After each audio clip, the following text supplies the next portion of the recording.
ஆட்சிக்கு வந்தா முதல் நாள் 1000, 28 மாசம் 1 ரூபா உங்களுக்கு கொடுக்கும். முதல் 28 மாசம். எதிர்கட்சி தலைவர் எடப்பாடி பழனிசாமி கேட்டாங்க, அண்ணே 1000 ரூபாய் கொடுக்குறீங்க, எப்ப கொடுப்பீங்க? டிடிஆர் சொன்னாரு, நாங்க சொன்னோம், ஆனா எப்பன்னு சொன்னோம்.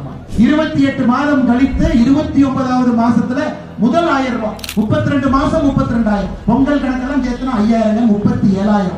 5 வருஷத்துல 1825 நாள் இருக்குங்க. வருஷத்துக்கு 365 நாள், 5 வருஷம் 1825. 1825 நாள்ல 37,000னா ஒரு நாள்ல 20 ரூபாய் கொடுக்கலாம். 20 ரூபாய் தாய்மார்கள், ஒரு நாள் 20 ரூபாய். இந்த மாதிரி பிரச்சனை.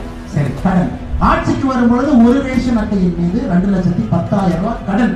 இன்னைக்கு ஒரு ரேஷன் அட்டையின் மீது 4,80,000 ரூபாய் கடன். அப்ப ஒரு ரேஷன் அட்டையில 2,70,000 ரூபாய் கடன் வாங்கிருக்காங்க.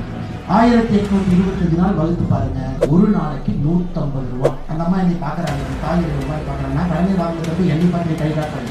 அம்மாவுடைய ரேஷன் அட்டையில திராவிட முன்னேற்ற கழகம் ஒரு நாளைக்கு 150 ரூபாய் கடன் வாங்கிருக்காங்க. இப்ப புரியுதுங்களா? 150 ரூபாய் இந்த பாக்கெட்ல கடன், 20 ரூபாய் இந்த பாக்கெட்ல 130 ரூபாய் உங்களுக்கு எடுத்துருக்காங்க. இது பேர் தான் கருணாநிதி கடன் உள்ளதுங்க. இது பேர் தான் திராவிட மாடல் அரசு. அதனால் எந்த அடிப்படையில யாருக்கும் நல்லது செய்யாத ஒரு அரசு தமிழ்நாட்டில் 5 வருடங்களும் டைம் பாஸ் பண்ணிட்டு போயிருக்காங்க. கடைசி 10 ரூபாய் டைம் பாஸ் பண்ணிருக்காங்கன்னா இன்னைக்கு இருக்கக்கூடிய திராவிட முன்னேற்ற கழகத்தில்